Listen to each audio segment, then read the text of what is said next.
Ang Pilipinas ngayon. Narito na ang pinakamainit na mga balita na nakalap sa bawat sulok ng bansa. Ihahatid sa bawat Pilipino saan man kayo sa mundo. Ang Pilipinas ngayon. Pakinggan ang bawat kaganapan sa bawat lalawigan. Ito ang Pilipinas ngayon.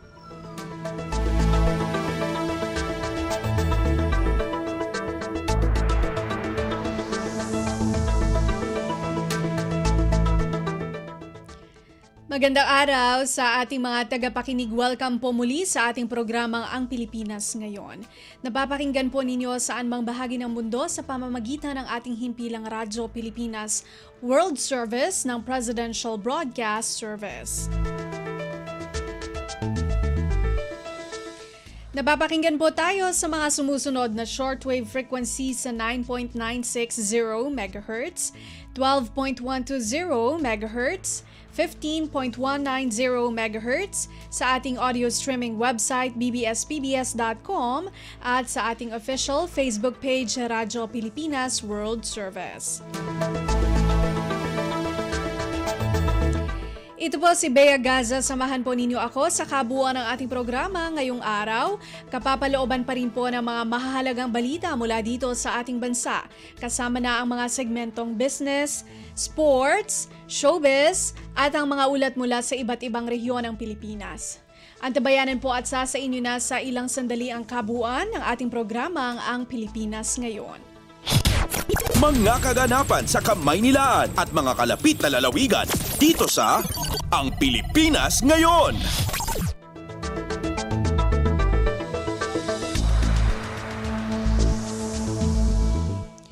Sa ating mga balita, ganap ng batas ang panukala na magtatatag sa Negros Island Region matapos itong lagdaan ni Pangulong Ferdinand R. Marcos Jr. Sa ilalim ng batas sa Republika o RA 12000, lilikha ng mga lalawigan ng Negros Occidental, Negros Oriental at Siquijor Island sa isang administrative region o ang Negros Island Region.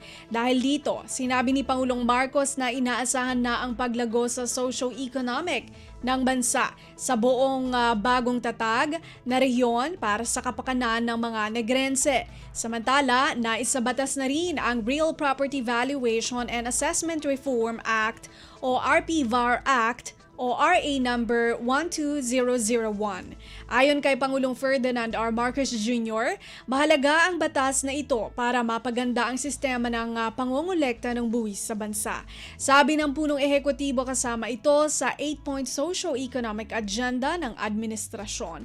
Dito rin binibigyang diin ang pangangalaga o pangangailangan ng streamlining sa sistema sa pamamagitan ng isang uniforming real property appraisal compliant sa international standard.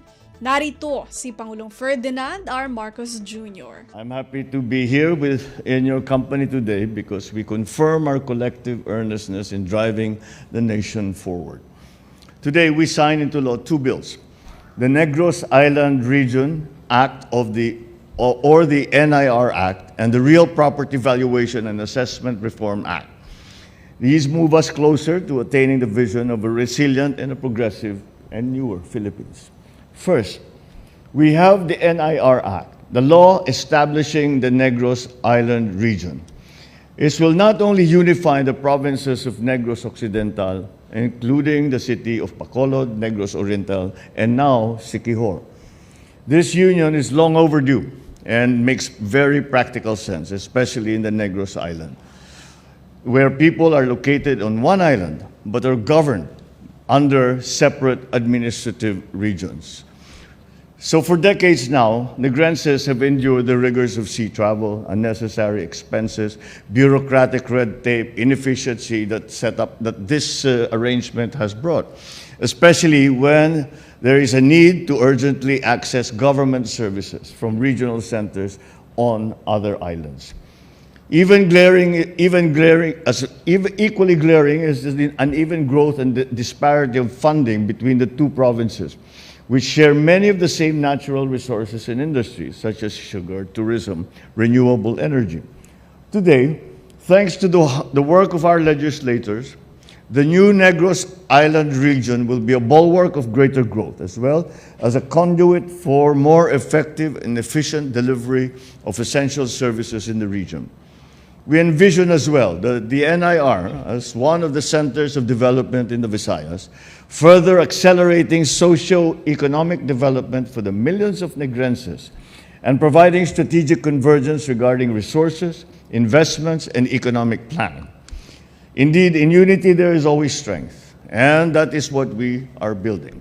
And I trust that the people of the newly established Negros Island region will work together to complement each other's strengths to build a more united and flourishing Negrense community.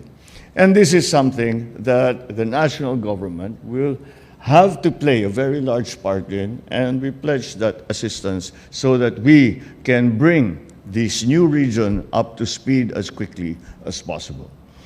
Another law that we are signing today is one that will change our real estate landscape, the Real Property Valuation and Assessment Reform Act. It is one of our priority legislations and is included in the common legislative agenda. The law is in line with our 8-point socio-economic agenda, wherein we put a primacy on the pursuit of bureaucratic efficiency that is driven by transparency, digitalization, and the practice of innovative work processes in the civil service. So this new law is born out of the necessity and the realization that there is a need to enhance the country's tax collection system so we can generate revenues, generate jobs, investments all over the country. No longer will we rely on the outdated valuation system. We now have instead the new and improved RPVARA. And I'm sure we will find a shorter way to pronounce that. A law that streamlines and enhances the real property valuation and assessment system through a uniform real property appraisal that is compliant with international standards. It also adopts the prevailing market value as the single real property valuation base for the assessment of real property tax. Furthermore, the law complements our efforts to modernize the services of our LGUs through the creation of a real property information system, a comprehensive digitalized real property tax administration. With these systems in place, another crucial pillar of efficient tax collection is responsible taxpayers. Thus, at the heart of this new law, we have adopted a strategy that will instill and encourage long-term and consistent tax compliance by providing a 2-year amnesty on interest and penalties for taxpayers with unpaid real property tax. At this point, I would like to convey my gratitude to our colleagues in the House of Representatives and in the Senate for passing these two very important, very useful laws, which I predict will be very productive. These show that you are not only supportive of these endeavors, but also are two looking forward proactive institutions. And I call on all government agencies to efficiently and effectively implement the newly enacted laws to its fullest extent, so our people may reap its benefits at the soonest possible time. To our fellow workers in both the houses of Congress, I implore before the year end, that laws which are more inclusive, responsive, and people-centered to be passed. And we are deep in discussion about that. Our people are eagerly awaiting the passage of the 17 priority bills certified by LEDAC, which we will be discussing very, very soon, which, if passed and enacted, will steer our national development and improve the conditions of our fellow countrymen. So let's continue to collaborate and work closely on these matters. With the vision of the new Philippines and the cooperation of every bagong Pilipino, I'm confident we will achieve inclusive growth, a resilient society, and a globally competitive economy.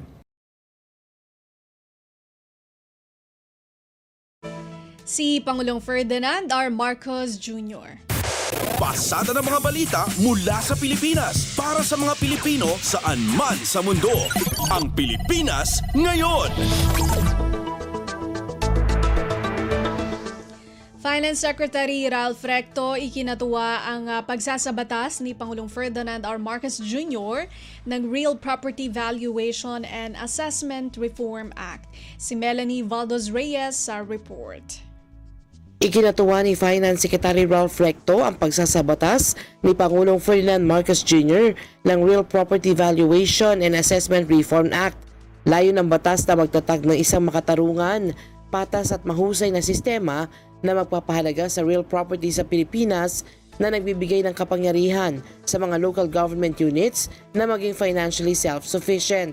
Ayon kay Finance Secretary Ralph Recto, ang Milestone DOF Priority Bill ang aayos sa outdated na sistema na pagpapahalaga sa ari-arian sa bansa at maghahatid ng mabilis at maaasahan na serbisyo publiko ng mga local government. Ngayon anya ay maasahan na ang mga lokal na pamahalaan na tumugon sa pangangailangan ng kanilang mga constituents, investors at landowners. Pinasalamatan din ng kalihim ang Bureau of Local Government Finance para sa kanilang pagsisikap at dedikasyon na paghusayin ang lokal na pamamahala sa pamamagitan ng pagpasa ng batas. Melanie Valdos Reyes para sa Radyo Pilipinas. Kumpleto, detalyadong balitaan, di papahuli sa mahahalagang kaganapan. Kamustahin ang inang bayan, ang Pilipinas ngayon. Nais ng Pilipinas na magkasa ng panibagong partnership sa Hungary para mapalakas ang ugnayang pang-ekonomiya ng dalawang bansa. Sa pagdating ni Minister of Foreign Affairs and Trade of Hungary and His Excellency Peter Szijjártó sa Malacanang, ipinarating ni Pangulong Ferdinand R. Marcos Jr. ang intensyon ng bansa na makabuo ng mga bagong relasyon mula sa mga oportunidad. Sinabi naman ni Szijjártó na mas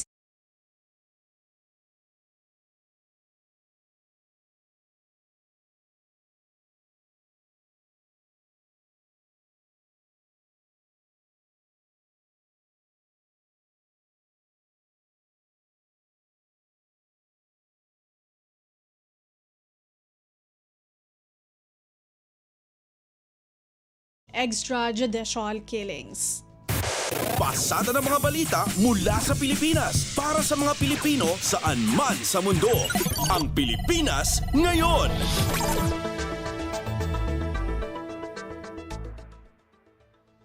Agarang tulong sa mga overseas Filipino workers o OFW na naapektuhan ng sunog sa Kuwait at sa kanilang pamilya, panawagan ng isang mambabatas. Mag-uulat si Kathleen Forbes. Nawagan si OFW Party List Representative Marisa Magsino sa ating pamahalaan para sa agarang tulong sa mga OFW na naapektuhan ng sunog sa isang heavily populated residential building sa Mahaf, Kuwait. Ani Magsino, nakikidalamhati siya sa pagkamatay ng 3 nating kababayan dahil sa naturang sunog.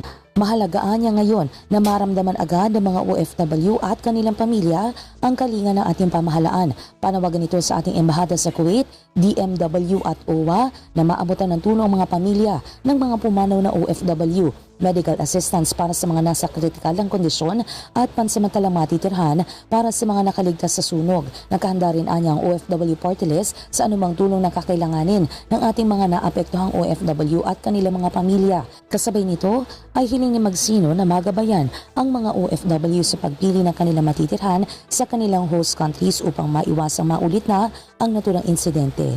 Ito si Kathleen Forbes para sa Radyo Pilipinas. Kumpleto, detalyadong balitaan, di papahuli sa mahahalagang kaganapan. Kamustahin ang inang bayan, ang Pilipinas ngayon. Ipinagutos ng Court of Appeal sa Dili, Timor-Leste na isa ilalim sa house arrest si dating Negros Oriental Representative Arnolfo Teves Jr. dahil siya ay flight risk. Base sa impormasyon, sinabi ng korte na nahaharap si Teves sa patong-patong na kaso ng murder sa bansa at lumipad sa Timor-Leste sa pamamagitan ng private plane noong April 2023. Inihayag din ng korte na nagrerenta si Teves kasama ang kanyang asawa at 2 anak sa isang bahay na nagkakahalaga ng $10,000 o mahigit kalahating milyong piso buwan-buwan. Kasama rin ang 20 empleyado nito na 10 Pinoy at 10 Timorese. Bukod pa rito, sabi ng korte, nagtatrabaho si Teves bilang partner sa isang construction firm kung saan ang may-ari nito ang sumusuporta sa kanyang pangpinansyal. Ayon sa korte, napagdesisyonan na flight risk si Teves dahil kaya nitong tumakas sa Timor-Leste dahil sa pinansyal na kakayahan nito. Pasada ng mga balita mula sa Pilipinas para sa mga Pilipino saan man sa mundo. Ang Pilipinas ngayon. National Food Authority o NFA naabot na ang 100% ng target palay procurement sa unang 6 na buwan ng taon. May report si Mary Ann Bastasa. Nalagpasan na ng National Food Authority o NFA ang target nitong palay procurement para sa unang 6 na buwan ng taong 2024. Kinumpirma ito ni NFA Administrator Dr. Larry Lacson matapos na umabot sa kabuang 3,365,245 na kaban o katumbas ng 168,262 na metriko tonelada ang nabili ng ehensya hanggang nitong June 13. Katumbas na ito ng 100.06% ng kanilang palay procurement target na 3.3 milyong sako ng palay. Kaugnay nito ay nagpasalamat ang NFA sa pagtangkilik ng mga magsasaka sa mas mataas itong buying price kung saan umaabot sa hanggang 30 piso ang kada kilo ng clean at dry palay. Hindi naman ay titigil ang NFA na patuloy pa rin bibili sa mga magsasaka sa ilalim ng price range scheme. Para sa taong 2024, kabuang 495,000 na metric tonelada ng palay ang tinatarget na mabili ng NFA sa mga magsasaka. Ito si Mary Ann Bastasa para sa Radyo Pilipinas. Kumpleto, detalyadong balitaan, di papahuli sa mahahalagang kaganapan. Kamustahin ang inang bayan, ang Pilipinas ngayon. Pinag-aaralan na ngayon ng Department of Environment and Natural Resources o DENR ang subsidized water rate o ang lifeline rate system para sa mahihirap na kabahayan. Sa ilalim ng mandatory lifeline rate system, ang isang kabahayan na nagkukonsumo ng 10 cubic meter o mas mababa pa rito ay bibigyan ng diskwento. Gayunpaman, sinabi ni DENR Undersecretary Carlos Primo David na sa ilang kabahayan ng mga low-income family, malaki rin ang kanilang konsumo dahil marami silang kasama sa iisang bahay. Kaya naman sinabi ni David na maaaring magbago sa lifeline rate system ay ang otomatikong aplikasyon para sa subsidized rate sa mga benepisyaryo ng Pantawid Pamilyang Pilipino Program. Pasada ng mga balita mula sa Pilipinas para sa mga Pilipino saan man sa mundo. Ang Pilipinas ngayon.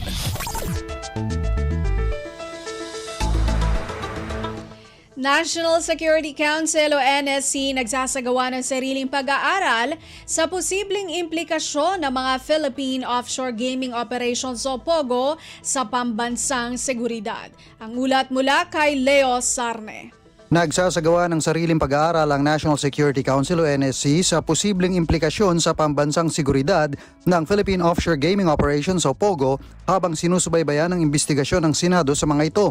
Sa isang pahayag, sinabi ni National Security Advisor Secretary Eduardo Año na sa ngayon ay hindi pa itunuturing ng NSC bilang national security threat ang mga POGO na mangangailangan ng aksyon ng Armed Forces of the Philippines katulad ng paglaban sa Abu Sayyaf o CPP-NPA. Gayunman sinabi ng kalihim na mga iligal na operasyon ng POGO ay national concern na kayang tugunan ng law enforcement at regulatory agencies. Kung meron man anyang ginagawang paglabag sa batas sa mga POGO, hindi dapat itong palampasin at kailangang aksyonan ng mga kinaukulang ahensya ng gobyerno. Tiniyak naman ni Anyo na patuloy na makikipagtulungan ng NSC sa mga ibang ahensya ng pamahalaan at mga stakeholder sa pangangalap ng impormasyon para magkaroon ng balanseng pananaw sa operasyon ng mga POGO sa bansa. Mula sa AFP, ito si Leo Sarne para sa Radyo Pilipinas. Kumpleto, detalyadong balitaan, di papahuli sa mahahalagang kaganapan. Kamustahin ang inang bayan, ang Pilipinas ngayon. Sa kaugnay na balita, Department of National Defense o DND nilinaw ang naging pahayag ni Defense Secretary hinggil sa mariing pagtutol nito sa pamamayagpag ng mga sindikatong nagpapatakbo ng pogo sa bansa. Detalye ng balita mula kay J. Mart Dagala. Nilinaw ngayon ng Department of National Defense sa naging pahayag ni Defense Secretary Gilberto Teodoro Jr. hinggil sa mariing pagtuto nito sa pamamayagpag ng mga sindikatong nagpapatakbo ng pogo sa bansa. Ito'y kasunod na rin ng pahayag ng kalihim nitong araw ng kalayaan na may tuturing na national concern ang pogo dahil sa mga iligal na aktibidad nito. Ayon kay Defense Spokesperson Director Arsenio Andulong, ang ibig sabihin ng kalihim, kailangan matigil ng pamamayagpag ng mga sindikatong nagtatago sa pogo dahil sa pinahihina nito ang estado ng Pilipinas sa aspeto ng pananalapi at ekonomiya. Iginit pa ni Andulong na walang binanggit ang kalihim sa pahayag nito na may ilang pogo na nag-ooperate malapit sa mga kampo o base militar. Hanggang sa ngayon, ani Andulong ay niimbestigahan pa kung kinakailangan ng ituring na banta ang mga pogo. Magugunit ang nakakuha at patuloy na nakakukuha pa ng mga tauhan ng Criminal Investigation and Detection Group na mga uniforme at paraphernalia ng Chinese military sa sinalakay na pogo ng Lucky South 99 sa Porac, Pampanga. J. Mark Dagala, Radyo Pilipinas. Pasada ng mga balita mula sa Pilipinas para sa mga Pilipino saan man sa mundo. Ang Pilipinas ngayon.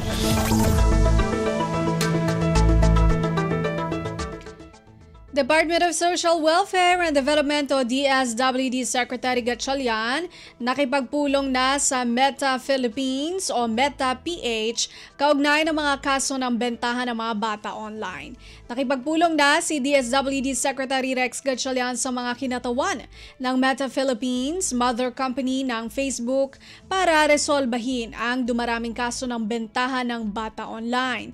Tugon ito sa liham na ipinadala ng kalihim sa Meta Philippines dahil sa dami ng Facebook accounts na ginagamit sa online selling ng mga bata. Sa ulat ng National Authority for Child Care o NACC, 16 na mula sa 23 reported Facebook pages ang na-takedown na, ngunit may mga umuusbong pa ring bagong accounts. Ayon sa kalihim, seryoso silang masawata ito dahil paglabag ito sa Anti-Online Sexual Abuse or Exploitation of Children o Anti-OSAEC Law. Nagkasundo naman anya sila ng Meta na magkaroon ng aktibong ugnayan upang direktang makapagulat sa kanila o sa pamamagitan ng mga reporting channels upang makabuo ng mas matibay na mekanismo at gayon din sa pagbuo ng isang kampanya laban sa human trafficking.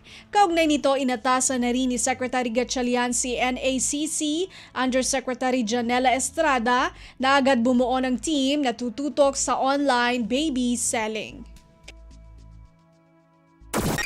Kumpleto, detalyadong balitaan, di papahuli sa mahahalagang kaganapan. Kamustahin ang inang bayan, ang Pilipinas ngayon. At yan ang ating nakalap ng mga national news. Samantala, narito naman po ang mga balita mula sa ating mga kasamahan sa iba't ibang mga rehiyon dito sa ating bansa para sa ating regional news ngayong araw na ito. Balita mula sa lalawigan sa bawat rehiyon ng ating bayan. Dito sa Ang Pilipinas Ngayon. Mountain Province targeted beneficiaries nabigyan ng ayuda para sa kapos ng kita program tulong pinansyal mula sa Department of Social Welfare and Development o DSWD. Si Arlene Fagian mula RP Bontoc sa balita. Nang ito iti opisina iti Congressman iti Mountain Province iti financial assistance para ti ayuda sa kapos ng kita program uno AKAP program iti Department of Social Welfare and Development dito'y Mountain Province. Napasamak daytoy iti 10 a munisipyo iti agsasabali nga aldaw babaen ken ni Congressman Maximo Y. Dalug Jr. ken iti staff na. Dagiti targeted beneficiaries ket naikanda iti financial assistance ket kada bay sa individual kakaro dagiti basit iti sweldo na nga san nga umanay para iti pamilya ket nakaawat iti tig 3,000 pesos. Iti AKAP program ket targeted assistance para ti minimum wage earners, ada iti informal economy wenno iti sweldoda ket san umanay para iti pamilya. Sigun iti DSWD Memorandum Circular number 4 Series of 2024, dagiti beneficiaries iti DSWD nga membro iti 4Ps ken dagiti indigent senior citizen nga gawawat iti social pension ket ineligible iti nasaw nga AKAP program. Inisyatibo daytoy ni President Ferdinand Marcos Jr., House Speaker Martin Romualdez ken iti DSWD Secretary Rex Gatchalian. Manipod diti bontok Arlene Fagan iti Radyo Pilipinas World Service. Balita mula sa lalawigan sa bawat rehiyon ng ating bayan. Dito sa Ang Pilipinas Ngayon. Maraming salamat kay Arlene Fagian.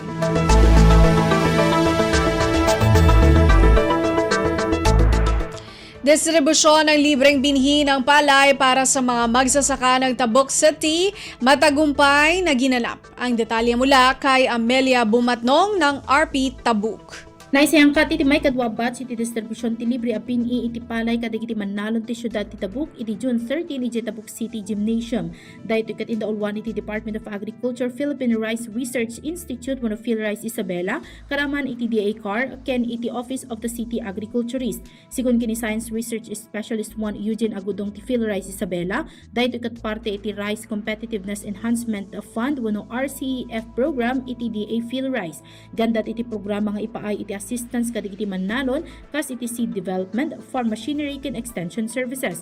2,580 bags nga aglawn iti tig 20 kilos abid iti target a maiwaras. Sigun pay ken kuana adda iti pribilehiyo dagiti benepisyaryo nga agpili no inya a variety iti pagay nga imula da apakairamanan iti 218-222 ken 512. Inayon na nga iti distribusyon ket nairugin iti napalabas a bulan ken target iti PhilRice a maited iti 15,000 bags ingga nakatapusan iti Hunyo para iti syudad ti Tabuk. Manipod DCRK Tabuk, Amelia Bumatnong, Radyo Pilipinas World Service. Balita mula sa lalawigan sa bawat rehiyon ng ating bayan. Dito sa Ang Pilipinas Ngayon.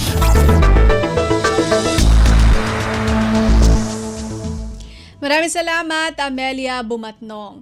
National University o NU Laguna wagi sa 2024 Hack for Gov competition ng Department of Information and Communications Technology o DICT Region 4A.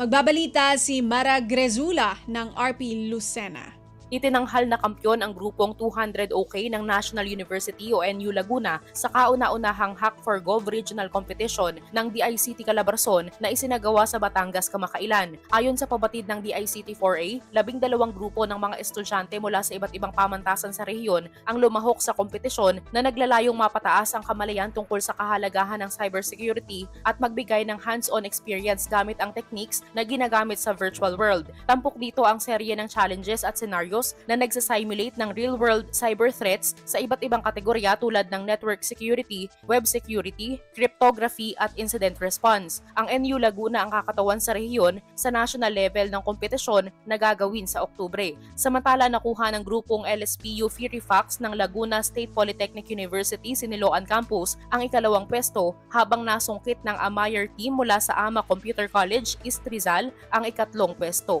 Mula sa RP Lucena, ito si Mara Grezula para sa Radyo Pilipinas World Service.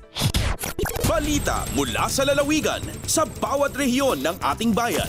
Dito sa Ang Pilipinas Ngayon.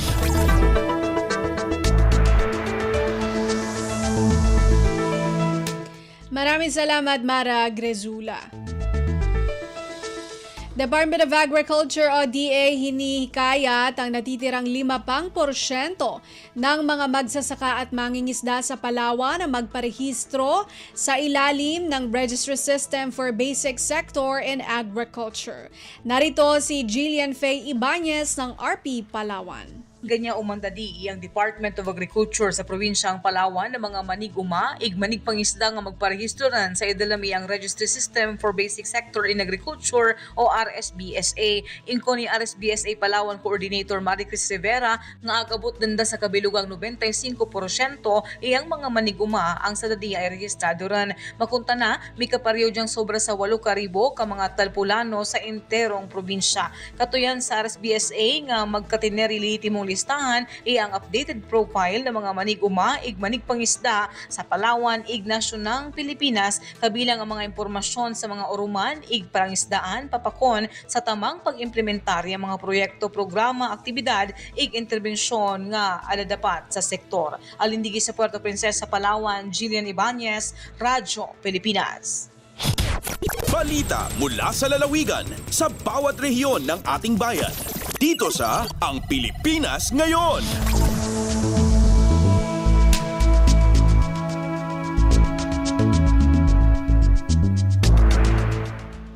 Maraming salamat, Jillian Faye Ibanez. Sa pagdiriwang ng 34th Civil Registration Month, 132 mga residente sa Santa Margarita, Samar ang pinagkalooban ng Certificate of Live Birth. Narito si Charmaine Perito ng RP Calbayog. Kasumpay sa pag-obserbar sa ika-34 nga Civil Registration Month nga may tema CVRS, The Future of Seamless Services, gindumara sa Santa Margarita Local Civil Registry Office, pinaagi kan Municipal Civil Registrar Engineer Ivis Libunaw ang ceremonial distribution sa Certificate of Live Birth in Security Paper sa matotal 132 nga mga magsuhongnon. Ang mga individual nga tikang sa Barangay 5, Inoragyao, Kautod, Ilo, Sulsugon, Hindang, Rojas, Palali, Sundara, Balud, ngan Barangay Agrofasyon ang benepisyaryo San Philsis Birth Registration Assistance Project. Sa ngaran ni Alcalde Felix Panganoron, nag-atender sa seremonya si Vice Alcalde Erdi de Los Santos, kaupod si Kagawad Soledad de Loraya ug PSA Samar Chief Statistician Specialist Riza Morales. Tikang sa Radyo Pilipinas Calbayog, Charmaine Perito para sa Radyo Pilipinas World Service. Balita mula sa lalawigan sa bawat rehiyon ng ating bayan. Dito sa Ang Pilipinas Ngayon.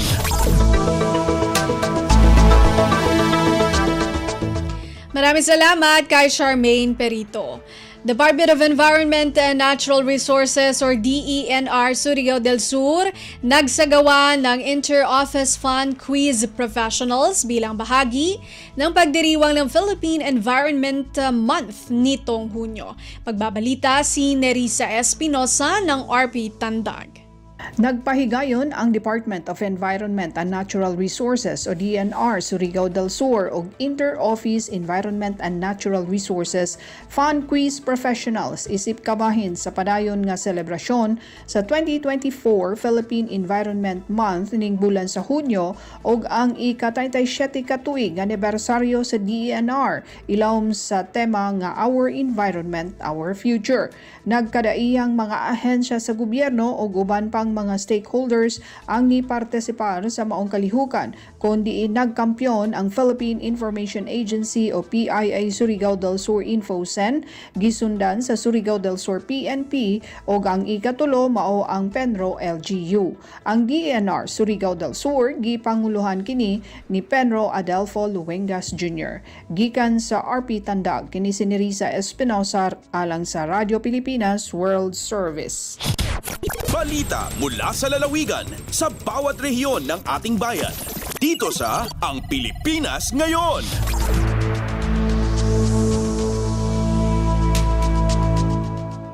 Maraming salamat, Nerissa Espinosa. Ministry of Social Services and Development o MSSD Indanan patuloy ang implementasyon ng kanilang Social Service Program. Narito ang ulat ni Eloiza Mohamad ng RP Holo. Basin pagtukba pagsangsa sa Ministry of Social Services and Development o MSSD ha municipalities in Indanan. Habay tayo muna sa Social Welfare Officer Nerhaima Colani sina MSSD Indanan hambu ka mga program kadri surun sina mga raayat magagawi maong popis nila in B-Care sin MSSD. Ha program ini magadihil inupis medical assistance mabot pahanggatos ka iman ng ibupilak, iban burial assistance pitong ng ibupilak. Bunal mahapain kaangihon iban di pagkapanaog magtuing pondo para dunay ni sabab kalagihan pa hilabay ha provincial and regional office ng MSSD sumwa magkatantulong niya mga qualified beneficiary matay mga tatabangan guwade nga upis. Lamud ha mga pagpangayon katarangan in certificate of indigency guwade nga barangay habat matanto ang mutudlan do nagdakalagihan makahampit sin program birth certificate, ID, iwan sin medical records para ha medical assistance. Denga RP Hulo, Eloisa Muhammad para Radyo Pilipinas World Service. Balita mula sa lalawigan sa bawat rehiyon ng ating bayan. Dito sa Ang Pilipinas Ngayon.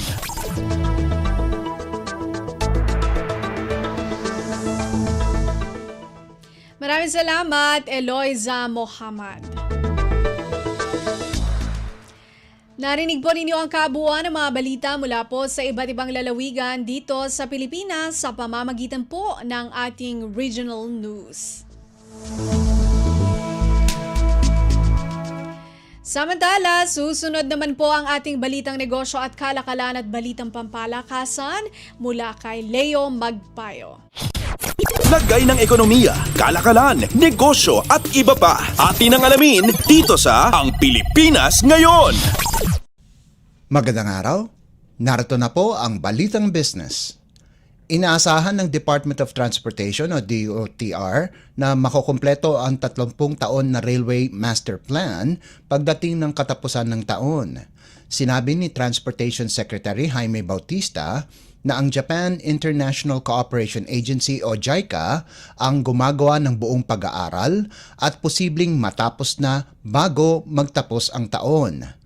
Una nang sinabi ng DOTR na ang 30-year master plan ay magsisilbing springboard para sa mga usapin tungkol sa pagkamit ng sustainable operations para sa mga big-ticket rail projects katulad ng Metro Manila Subway, North-South Commuter Railway, Metro Rail Transit Line 3 at iba pang ongoing at upcoming rail projects. Ayon sa JICA, susuportahan at palalawigin ng master plan ang mga patuloy na pagsisikap ng gobyerno na maresolbahan ang kakulangan sa infrastrukturang pangtransportasyon at mga hirap na dinadanas ng mga commuter. Noong 2023, sinabi ng Transportation Department na naglaan ang JICA ng 300 milyong yen para magsagawa ng 30-year Railway Master Plan. Layunin din ng master plan na dalhin ang mga rail lines sa Pilipinas sa pandaigdigang pamantayan gamit ang teknolohiya ng Japan. Lagay ng ekonomiya, kalakalan, negosyo at iba pa. Atin ang alamin dito sa Ang Pilipinas Ngayon. Iaalok ng Tourism Infrastructure and Enterprise Zone Authority o TIAZA ang kanilang portfolio at mga panukalang proyekto sa mga mamumuhunan sa isang darating na industry summit. Ayon sa Philippine Hotel Owners Association Incorporated o FOA, inaasahan na ipapakita ng Philippine Tourism and Hotel Investment Summit sa Hunyo 21 ang mga pagkakataong mamuhunan sa turismo, hotels at hospitality. Inaasahan na makakaakit ng nasa 250 delegasyon ang naturang kaganapan. Ito ang kauna-unahang Tourism and Hotel Investment Summit sa bansa. Magkakaroon din ng mga exhibition mula sa 30 kumpanya na ipapakita ang kanilang hotel equipment, energy efficiency solutions, spa and wellness offerings at digital solutions para sa industriya. Sinabi ni TIAZA Chief Operating Officer Mark Lapid na hindi lamang ang mga latest trends at innovations ang makikita sa exhibition, kundi pati na rin ang pagkakataon na magkaroon ng mga partnerships para sa ebolusyon ng sektor. Nasa 217 miyembrong hotel ang bumubuo ng FOA at may kabuang inventaryo na mahigit 40,000 kwarto. Lagay ng ekonomiya, kalakalan, negosyo at iba pa. Atin ang alamin dito sa Ang Pilipinas Ngayon. Sinabi ng Department of Agriculture o DA na mayroong 8 bansa ang gustong magpadala ng karne sa Pilipinas. Sa isang special order, sinabi ng DA na magpapadala sila ng inspektor para tignan ang mga meat production facilities ng mga bansang Uruguay, India, Argentina, Russia, Denmark, Spain, Sweden at Estados Unidos. Sa ilalim ng Administrative Order o AO number 16 series of 2006, ang inaasahang mga exporter ay kailangang mag-apply ng accreditation para makapagpadala ng hayop, karne at produktong karne sa bansa. Makakasama sa inspeksyon ang mga technical experts sa border control at animal health at mga representahe mula sa Bureau of Animal Industry o BAI. Ayon din sa AO, maghahanda din ang mga inspektor ng Import Risk Analysis Report sa loob ng 30 araw pagkatapos magsagawa ng inspeksyon at document validation. Tumaas ang pagpapadala ng karne sa Pilipinas ng 11.3% sa 377 milyong kilo mula Enero hanggang Abril ng taong kasalukuyan.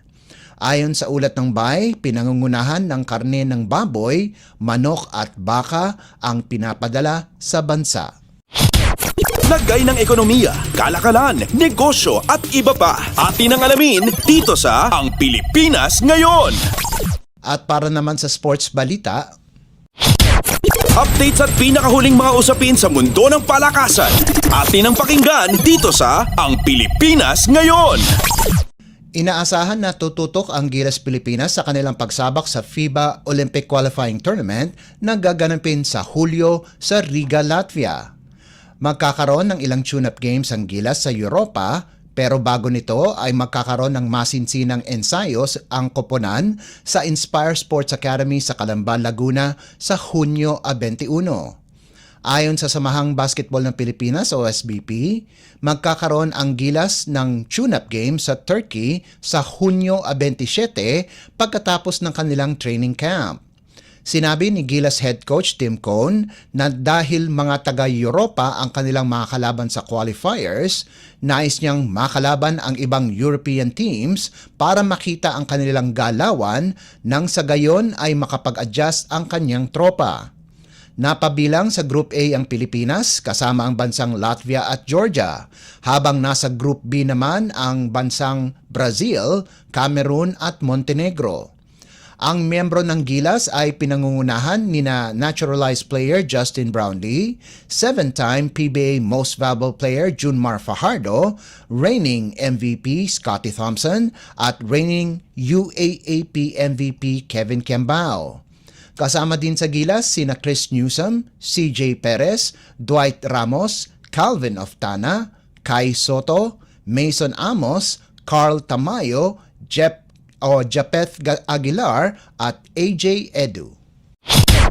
Updates at pinakahuling mga usapin sa mundo ng palakasan. Atin ang pakinggan dito sa Ang Pilipinas Ngayon. Nakopo ng Alas Pilipinas Girls ang bronze medal sa 22nd Princess Cup Southeast Asia Under-18 Championship pagkatapos talunin ang Australia 25-13, 25-21 at 25-20 sa larong ginanap sa Nakhon Pathom, Thailand. Hindi nakapasok sa finals ang national team pagkatapos nilang matalo sa Indonesia 22-25, 18-25 at 19-25. Mainit na sinimulan ng Alas Girls ang unang set kung saan nakuha kaagad nila ang abante sa pamamagitan ng 10-2 na ratsyada para sa 16-6 na score at tuluyan ng kinuha ang set. Sa ikalawang set, ang mas matangkad na Australia ay kinuha kaagad ang abante sa 7-10, subalit ang mga Pilipina ay humabol at kinuha din ang kalamangan sa 17-16 at ipinagpatuloy ang tirada para kunin din ang second set. Sa huling set ay nakapagsabayan ang Alas sa Australia sa pangunguna nina Avril Bron, Dennis Dailisan, Ashley Macalinaw, Rosie Alchin at Kimberly Ruben na siyang huling nagbigay ng puntos para selyuhan ang laban.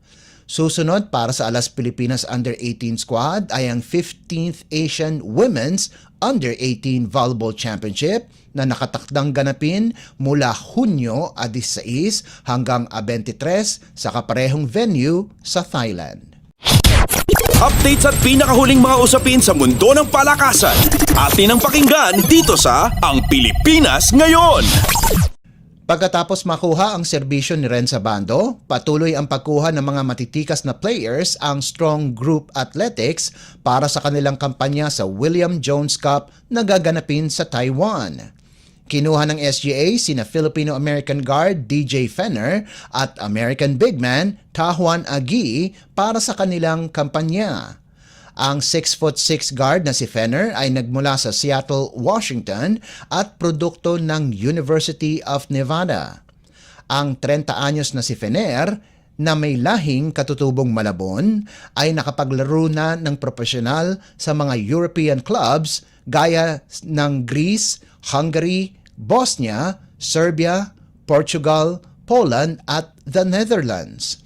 Ang pinakahuli niya ay sa The Netherlands sa koponan ng Heroes Den Bosch kung saan nag-average siya ng 11.55 points, 3.73 rebounds at 1.33 assists kada laro at tinulungan niya ang koponan na makaabot sa BNXT League Finals. Samantala, ang 26 anyos na big man na si Agi naman ay nagmula ng Chicago.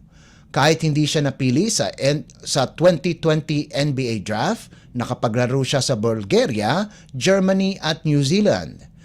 Kamakailan lamang ay naglaro siya para sa France para sa koponan ng BCM Gravelines Dunkerque. Bukod kay Bando, makakasama ni Fenner at Agi sina Kiefer Ravena, RJ Abarientos, Angelo Kawami, Jordan Heading, Kylan Chongson at Chris McCullough. Updates at pinakahuling mga usapin sa mundo ng palakasan. Atin ang pakinggan dito sa Ang Pilipinas Ngayon. At yan ang pinakahuling balita sa larangan ng palakasan. Para sa Radyo Pilipinas World Service, ito po si Leo Magpayo. Magandang araw. Updates at pinakahuling mga usapin sa mundo ng palakasan. Atin ang pakinggan dito sa Ang Pilipinas Ngayon.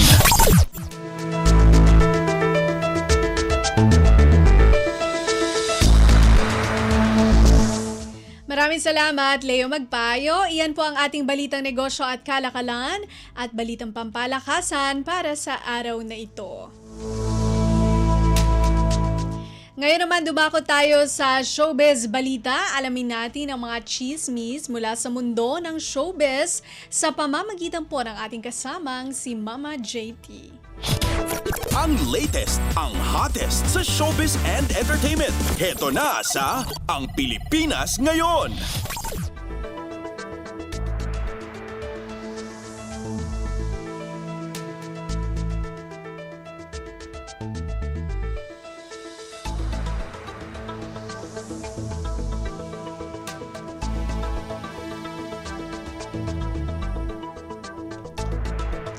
Magandang araw sa ating mga chismoso at chismosang nag-aabang ng mga trending na balita sa mundo ng showbiz. Ito na ang ratsyada ng mga chika. Sa una nating story, hindi rin nagtagal ang hiwalayan ng social media personalities na sina Vince Flores o Tito Vince at si Tony Fowler. Yan ang pagbubunyag ni Tito Vince ng mapag-usapan ang tungkol sa napabalitang breakup nila ni Tony ilang linggo na ang nakararaan. Sa panayan ng programang Good News ng GTV kay Vince na ikwento niya ang naging love story nila ni Tony Fowler na nagsimula pa noong 2017. Nangangailangan daw noon ang singer at vlogger ng MC o hype man para sa kanyang girl group at tamang-tama naman na walang masyadong pinagkakaabalahan si Vince nung mga panahong iyon. Naging maayos naman ang working relationship ng dalawa hanggang sa ma-develop na nga sila sa isa't isa. Nabigyan din ng pagkakataon itong si Vince na sumikat sa social media at maging isang content creator. Nang maging magkarelasyon na sila ni Tony ay naging malapit din si Vince sa anak nitong si Tyronia. Samantala inamin ni Vince na humarap din sila ni Tony sa matitinding pagsubok lalo na nung mahirapan sila makabuo ng sarili nilang anak. At ito nga nagdaang Pebrero sinorpresa ni Tony si Vince sa balitang nagdadalang tao na nga ito. Pero habang nagbubuntis ang vlogger ay saka naman kumalat ang chikang hiwalayan o chika na hiwalay na silang dalawa. Sa isang post ni Tony sa social media ay mababasa ang kanyang mensahe doon na back to single mom. Yun daw ang unang pagkakataon na naghiwalay sila na hindi niya sinundan o yun daw ang unang pagkakataon na naghiwalay sila na hindi niya sinundan itong si Tony. Ngunit pagkalipas ng 8 oras o within the day yan, ay hindi na kinaya ni Tito Vince ang pakiramdam na wala siyang Tony Fowler sa buhay niya. Kaya muling sinuyo ni Vince si Tony at pinatawad naman daw siya nito na umaming dala lang daw ng mood swing dahil sa kanyang pregnancy. Kaya naging emotional siya. At nag-commit nga itong si Tito Vince na mas hahabaan pa ang kanyang pagpapasensya kay Tony dahil anya siya raw ang nagpalabas o si Tony daw mismo ang nagpalabas sa better version ng kanyang sarili.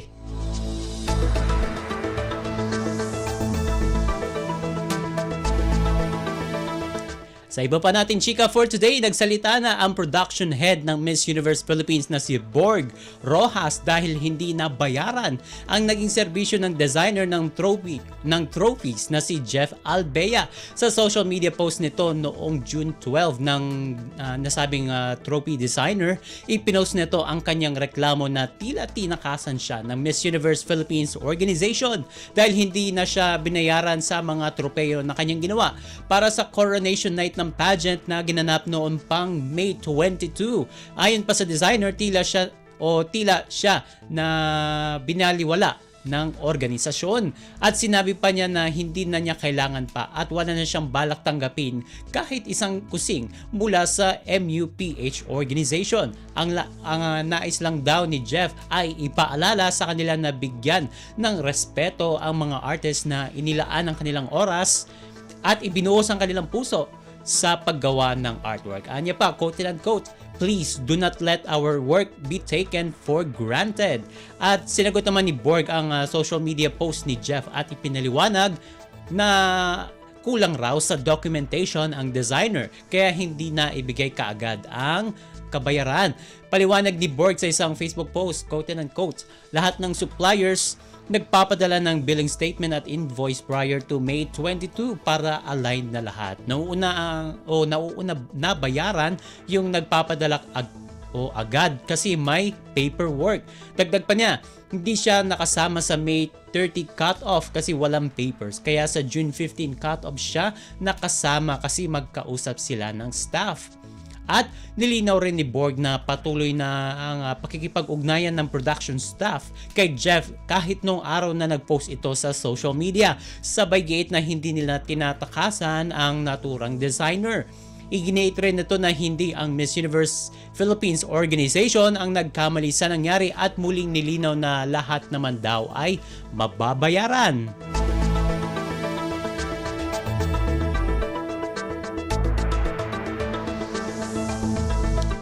At sa uli natin chika for today, tila handang gawin lahat ng TV host actor na si Luis Manzano para sa panganay niyang anak na si Isabella Rose o mas kilala sa tawag na Peanut.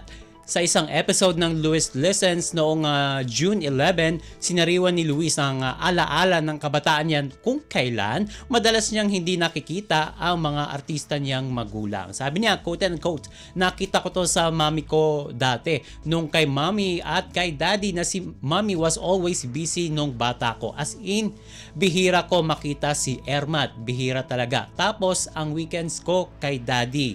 Yan ang pagkukwento ni Luis na sabing podcast. Pero sabi pa niya, "Naiintindihan ko na kaya ko hindi ko palagi nakikita si Mommy is dahil nagtatrabaho siya para sa amin. Hindi niya maibibigay yung mga binigay niyang buhay sa amin lahat kung hindi rin siya nagtatrabaho ng sobra." Yan ang kanyang sinabi pa. Pagdadagdag pa niya, "So yun ang nababalanse ko. As long as hindi ako maging absent, okay lang maging busy pero hindi maging absent sa buhay." Kaya naman daw kapag lumaki raw si Peanut at humiling sa kanya, hindi umano magdadalawang isip na pagbigyan ng anak kahit pasayawin pa siya sa stage. Sabi pa niya, quote and unquote, pag kunwari lumaki na si Peanut, kahit anong busy ko, pag sinabi niya, Papa, may school play ako, Papa, may intramurals ako, Papa, kailangan kong pumunta sa taekwondo, ballet, piano, kung ano man yan, I will be there. Yan ang kanyang pahayag. At pahabol pa niya, kung kailangan kong sumaya sa stage, kasama ka anak, gagawin ko. Kaya, nagpayo naman si Luis sa mga tatay na nakakaranas ng dad guilt na kumakayod para sa mga anak. May rason daw kung bakit nila ito ginagawa at darating ang araw na may intindihan din sila ng kanilang mga anak.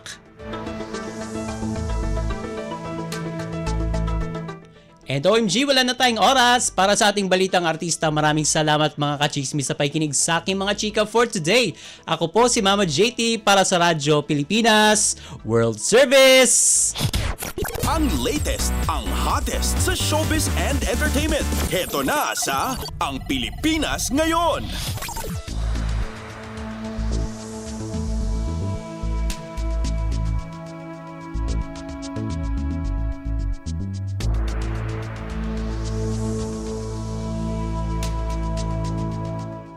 Maraming salamat, Mama JT. Yan po ang ating Showbiz Balita. Narinig po ninyo ang kabuuan ng ating programang Ang Pilipinas Ngayon. Maraming salamat sa ating mga nakasama sa technical side, kina Milo Donella, Susan Aizon at Anthony Pimentel.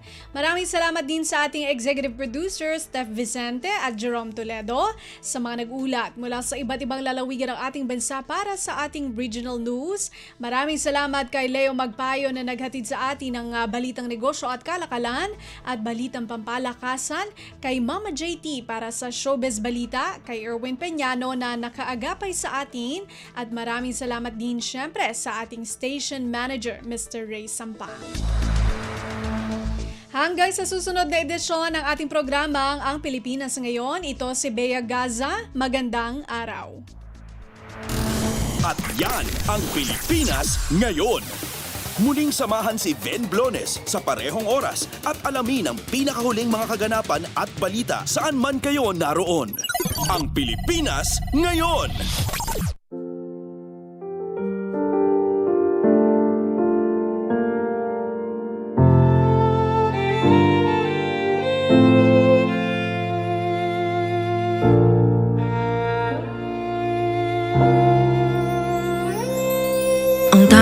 Pamaman ako'y edukasyong Pilipino, tinuturong galing at talino para maabot ang pangarap mo. Ang tanging handog ko sa'yo'y edukasyong Pilipino, diskarteng mula sa puso, mamamangha ang mundo. Matatag na mga guro, matatag sa mga pagsubok, matatag na mga mag-aaral, matatag na talino'y umiiral. Hinaharap ang hirap, walang takot sumugod, humahanap ng solusyon, ipaglaban ang edukasyon. Kabataang Pilipino, Muslim o Kristiyano, lahat ng paniniwala, lahat ng katutubo, may kapansanan, iba man kasarian. Ang ating pag-aaral ay ating karapatan, ang ating pag-aaral, pang-ahon sa kahirapan. Matatag na mga guro, matatag sa mga pagsubok, matatag na mga mag-aaral, matatag na talino'y umiiral. Hinaharap ang hirap, walang takot sumugod, humahanap ng solusyon, ipaglaban ang edukasyon. Ang tanging alay ko sa'yo'y edukasyong Pilipino, matapat ng pamamaraan, maunlad na kinabukasan.